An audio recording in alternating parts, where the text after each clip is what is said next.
Today we're going to be discussing the ins and outs of properly cleaning your used garden utensils and garden pots and trays and things like that, and proper sanitizing techniques. So let's get to it.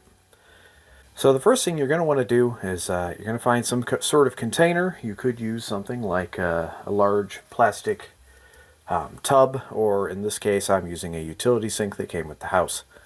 I like the utility sink because it allows me to do this indoors, but either way, you can use a tub and just dump it or whatever suits your needs best. So, you're going to use something along the lines of dish soap and water. That's probably the easiest way to start. So we're going to first start by filling up the tub. In this case, I'm just using Dawn Ultra. I'm just going to use a little bit of that, fill the tub up, and then we'll get to the next part.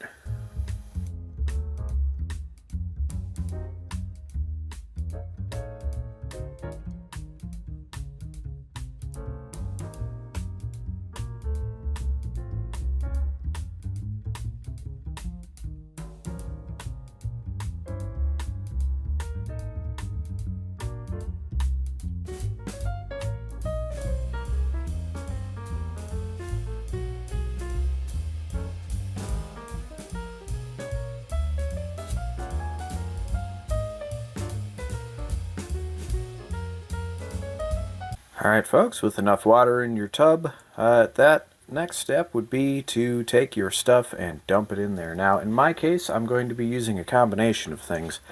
So, first thing I've got here is a 3" by 3" container. This is good for something like tomatoes or plants that grow very quickly.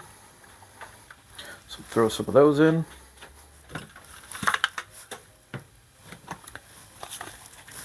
When you're throwing things in, do try to separate them so that you can get everything nice and clean in the process here. I'm also going to be throwing in some 2" by 2" containers. These are better for things like pepper plants, beans if you want to start those indoors, although unless they're bush beans I would recommend against that. On account of last year we had beans crawling through the rafters in the ceiling of the basement. Let's see, what else is this good for? Eggplants actually started off pretty well in these. Basically anything that grows for a while, but is also something that does not grow terribly fast. So if you have to seed start it indoors and you don't expect it to get very large, this is the size of container you'd probably want to use. Anyway, we'll throw a bunch of these in there. And then I also have a few plug trays, which that's the 3 that I showed you earlier. So these are nice. They're 1". Actually, I think they're 1.5" by 1.5". These are good for things that you are expecting to only have indoors briefly. Flowers are good to start in these, as well as other plants such as, like, I was growing, I think, spinach and a few other things in these last year. So I'm going to get this stuff dumped in, and then we'll discuss the next step.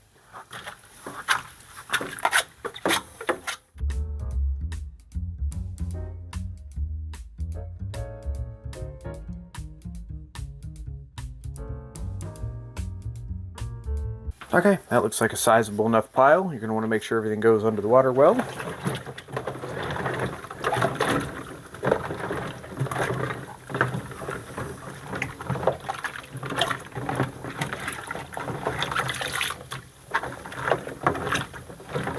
If you have more, you can always just add more water. Okay, so that should be good. Then you're going to want to find something like a brush. In this case, I'm using an old bottle brush, like what you'd use for a baby bottle. You could also use an old toothbrush or an old sponge brush that you would use for dishes, the kind that has the sponge right on the end here. That actually would probably work best. Because that would enable you to get into the corners of these sorts of containers a little easier than this brush does. But just use whatever you have handy. Really, it's not a problem. The goal here is not to make it so that it is absolutely immaculately clean. The goal here is to just get rid of the vast majority of the big chunks of dirt and whatnot. Because when we do the sterilization step, when we're done with that, you don't want any bits of the solution that we're going to use to do the sterilizing left in the containers. So, what you're going to do is going to take them and you're going to scrub them out, kind of like a bottle, actually.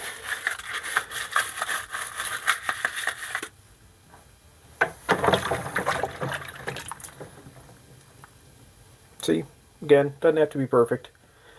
You're just trying to make it so that you're getting the majority of stuff out of there. Like so.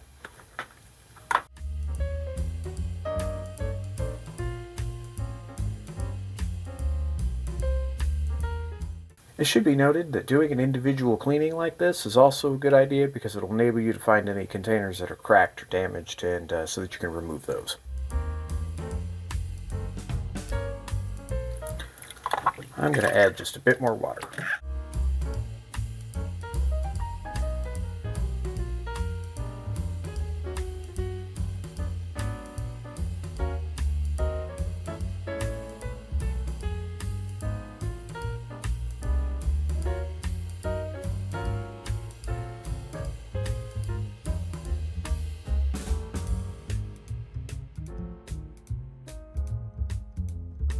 Also make sure that you're getting the holes that are located down in the bottom. You want to make sure you get those clear as well. So in this one, you can go kind of across the bottom if need be. So far I haven't had to do that with this batch.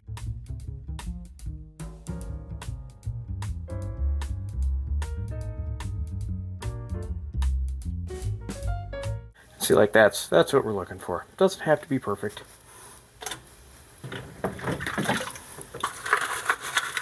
Considering they start off looking like this, you know.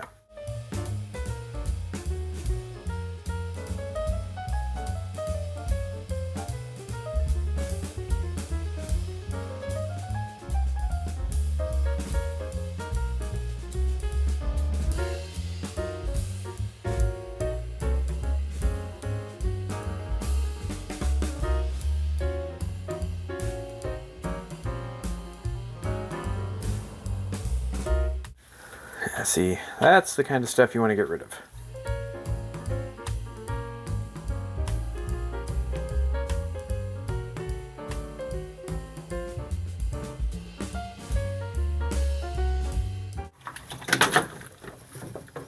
Whoops. That's not what I meant to do.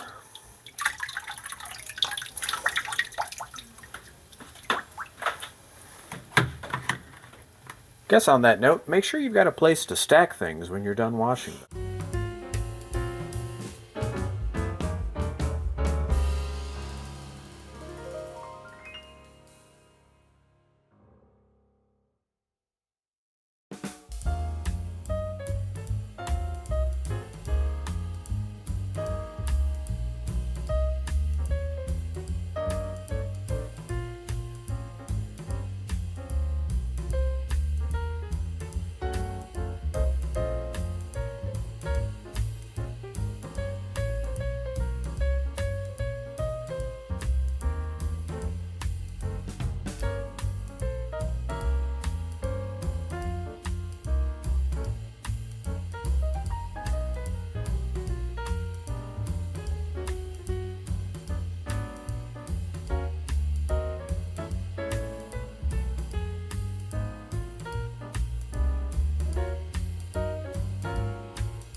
A note about the brush again. This brush is particularly bad for this purpose, again, because it does not have anything right here in order to stick out and help get into the corners. This is my second batch of doing these. I have another batch to go after this, and I'm pretty sure I'm going to be replacing this brush before I do the next one.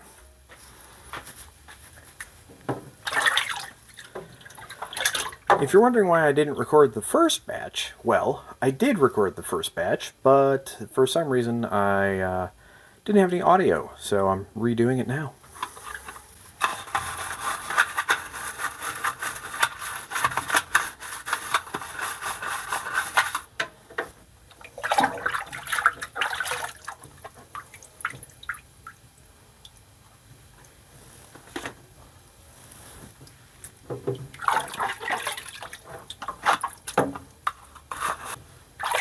A note about these plug trays, they're made out of silicone. I quite like them. They are the Silly Seedling brand, which you can kind of see right there.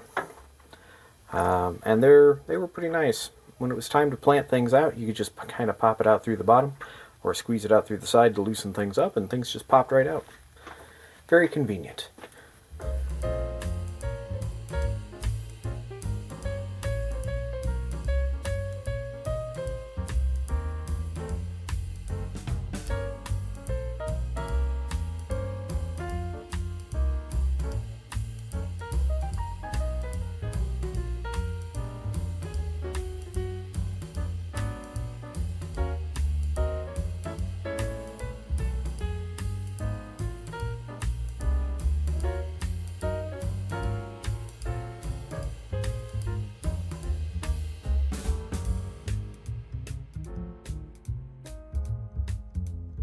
So, with that done, you're going to get rid of your nasty water.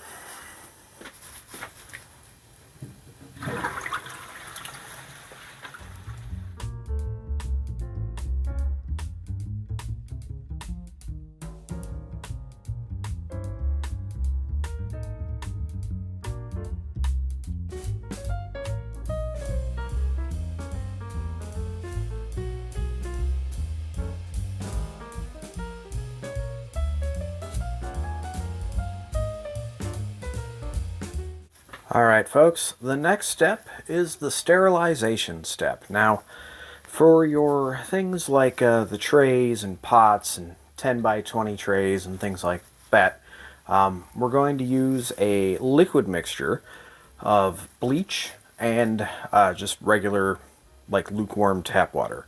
Now, there's a lot of debate as to whether or not you can use something like vinegar as a disinfectant. Studies have shown on multiple occasions that vinegar is an excellent cleaning agent, but it is not very good as a disinfectant. The concentration in which vinegar would have to be in order to be an effective disinfectant is far too high for most people to use at home. So because of that, we're going to use bleach. Feel free to use whatever alternatives that are organic that you're interested in if that's important to you. In my case, I just want to be sure that I get all of the fungal spores and mold and things like that that could be harboring in these pots, even after they've been washed. I just want to make sure that all of that's nullified, so I'm going to go with bleach. Now, the amount of bleach that we would use is approximately half a cup of bleach to 5 gallons of water. So this tub is approximately 10 to 15 gallons. I am going to, it might be a bit bigger than that, but I'm only going to put about 10 gallons worth of water in it. So I'm going to put roughly a cup of bleach, and then things are going to sit for a few minutes, approximately 15 minutes or so, and that's how long you want to let it sit so that you can properly disinfect everything. Once that's done, you just drain it and let everything out. Now, speaking of tools, if you are going to sterilize tools, specifically, especially I should say, things such as garden scissors, micro snips, or pruning shears, whether they're the anvil style or they're the like bypass loppers. If you're going to sterilize anything like that, my recommendation would be to use rubbing alcohol, and don't use bleach for that, because there's not really a good way to carry that around. But rubbing alcohol, you can get it in the little packets if you need it, the little packets that have like the like moist towelettes in them. You could do that, or you could use something like just some cotton swabs and some rubbing alcohol when you start your day, and just go through and sterilize your tools. This is especially important if you have plants that show signs of disease and you're moving between plants, like say you're doing tree pruning, that sort of thing. You want to make sure you sterilize between each tree, and generally that's a good practice anyway, but especially be diligent to do that if you are moving from a tree that has an infection to any other plant. So really, just sterilize your tools. It makes things much better for you in the long run. Today we're not doing tools, we're just doing the trays and whatnot, so let's get to that part.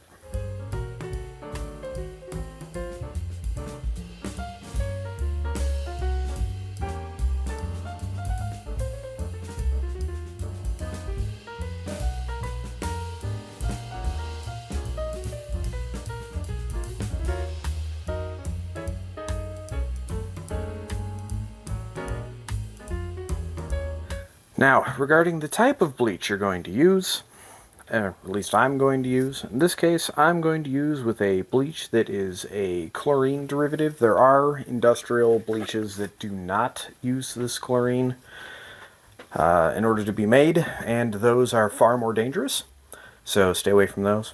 This is just like regular bleach that you would use like in a kitchen. So the active ingredient that's important here is the sodium hypochlorite, as you can see there. That's what we're looking for. And again, for every 5 gallons of water, it is half a cup of bleach.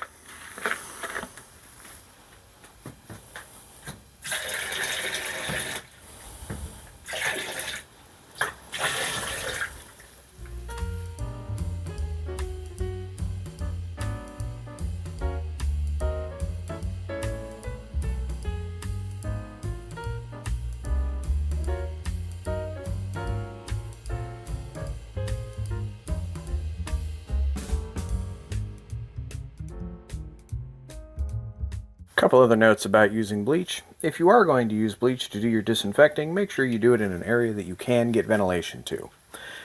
We actually have a ventilation system in our basement, which is why I'm choosing to do this here as opposed to inside a plastic tub outside.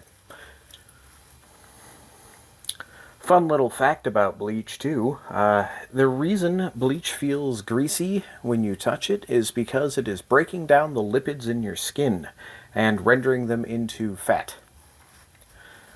So that's fun. Anyway, I'm just going to let this sit for 15 minutes or so, and then I'm going to drain the water and rinse everything off, and then it's all done. So I've got another batch of these to do, and hopefully the audio worked this time. So that should be it. Thanks for watching, and until we speak again.